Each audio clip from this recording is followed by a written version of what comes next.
احمد صاحب جماعت اسلامی کا امیر ہے سراج الحق، اس نے کہا ہے ہوگا 76 سال میں جو ہے پاکستان پہ قبضہ مافیا کا راج ہے، PMLN اور PP نے جو ہے ملک کو تباہ کیا ہے، ہم وہ پاکستان دیں گے جس میں خوشحال پاکستان ہوگا اور اس میں امن امان ہوگا. آپ اس کے بارے میں کیا کہیں گے؟ میں اتنا کہوں گا کہ جماعت اسلامی جو ہے وہ ضیاء الحق کے تلاش میں ہے، اس لیے ان کو معلوم ہے کہ عامر نہیں آیا تو ان کا کوئی چانسز نہیں ہے کہ وہ کسی حکومت میں بیٹھ سکے.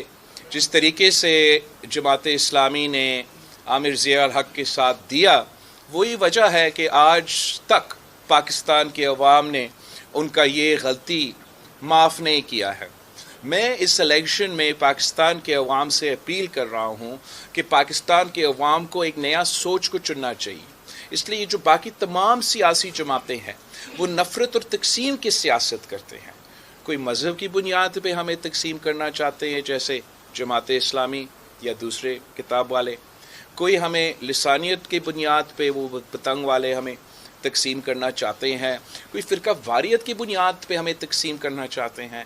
میں پاکستان پیپلز پارٹی کی طرف سے اس صوبے کے عوام سے، اس ملک کے عوام کو یہ پیغام دینا چاہ رہا ہوں کہ ہم بلا تفریق آپ کی خدمت کرنا چاہتے ہیں. اب تیر پہ تھپا لگا کے یہ نفرت اور تقسیم کی سیاست کو دفن کریں. میرا سوال ہے چیئرمین صاحب، بار بار کہتے رہے ہیں کہ نواز شریف کو چوتھی مرتبہ لایا جا رہا ہے، اس کو کون لا رہا ہے؟ اسٹیبلشمنٹ. وہ اپنے آپ کو مسلط کر رہا ہے. میاں صاحب جو ہے یہ امپریشن دینے کی کوشش کر رہا ہے کہ وہ 8 فروری کے بعد نہیں، وہ آج سے آپ کا چوتھی بار وزیر اعظم بن چکا ہے.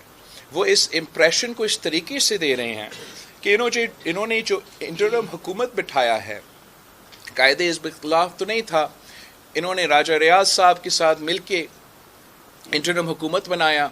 آج راجہ ریاض صاحب جو تب کا قائد حزب اختلاف تھا، آج نون لیگ کے ٹکٹ پہ الیکشن لڑ رہے ہیں. تو وہ حکومت کی جو وفاقی حکومت ہے، جو ان کی انسٹرومنٹس ہیں، ان کو استعمال کر کے یہ امپریشن دینے کی کوشش کر رہے ہیں. مگر انشاءاللہ تعالی 8 فروری کو ان کو ایسے جواب ملنے والے ہیں کہ آگے جا کے وہ یہ غلطی نہیں کریں.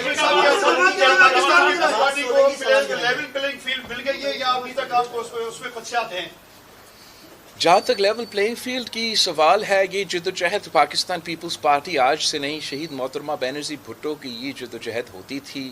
میں بھی شہید بی بی کی مشن کو آگے لے کے جاؤں گا کہ ہم پاکستان میں فری اینڈ فیئر الیکشنز چاہتے ہیں. ہم صرف ہمارے لیے نہیں، پورے پاکستان کے لیے لیول پلینگ فیلڈ مانگتے ہیں. یہ ایک ہم سمجھتے ہیں کہ ہم 2024 میں داخل ہوئے ہیں. کیا ہر الیکشن کو اس طریقے سے شک کی نگاہ سے دیکھا جائے گا؟ ضرور پاکستان پیپلز پارٹی کے اپنے شکایتیں ہیں. میرے 6 حملے ہوئے ہیں میرے امیدواروں پہ بلوچستان پہ، جو یہ آپریشن کے نتیجے میں یہ نام آپریشن کے دے رہے ہیں، امن تو نہیں آ رہا، پتہ نہیں کر کیا رہے ہیں. عام آدمی کو، سیاسی ایکٹیوسٹ کو جس طریقے سے لا اینڈ آرڈر کے ادارے کے نشانے بنائے جا رہے ہیں، چاہے وہ جیک آباد ہو، چاہے وہ زیادہ تر کشمور کی طرف ہو، کچا کی طرف ہو، اس کا میں مزاحمت کرتا ہوں. اس کا بھی اثر تو ہوتا ہے الیکشن میں. میں پنجاب سے ابھی ہو کر آیا ہوں. چھوٹے چھوٹے ایشوز جیسے میاں صاحبان جو ہے وہ پولیس استعمال کر کے کسی کو پکڑ تک، یہ تو ایسے لیول پلینگ فیلڈ کے ایشوز ہے جو ہر الیکشن میں ہوتے ہیں. تو اس حد تک مسائل ہے، مگر ہمارے لیے یہ کوئی نئی چیز نہیں ہے. ہم اس کے باوجود الیکشن لڑ رہے ہیں اور ساتھ ساتھ امید بھی یہ رکھتے ہیں کہ انشاءاللہ تعالی ہم جیتیں گے. مگر میں ضرور یہ چاہوں گا کہ الیکشن کے بعد تمام سیاسی جماعتیں مل کر ایک ایسے کوڈ آف کنڈکٹ بنائیں، ایک ایسے رول آف دا گیم طے کرے جس سے ہم سیاست کو سیاست کی دائرہ میں رکھ کے سیاست کر سکیں. اس کو ذاتی دشمنی میں نہ تبدیل کیا جائے اور ایسا نظام بنائیں جس سے ہر کوئی نہ صرف الیکشن میں حصہ لے سکے صحیح طریقے سے، مگر پھر الیکشن ہونے کے بعد کوئی انگلی نہ اٹھا سکے اور ہم الیکشنز کی پروسیس کو وہ لیجٹمیسی دلوا سکیں. تو یہ سچ ہے کہ آج تک ہم وہ لیجٹمیسی نہیں دلوا سکے، مگر امید ہے کہ آگے جا کے ہم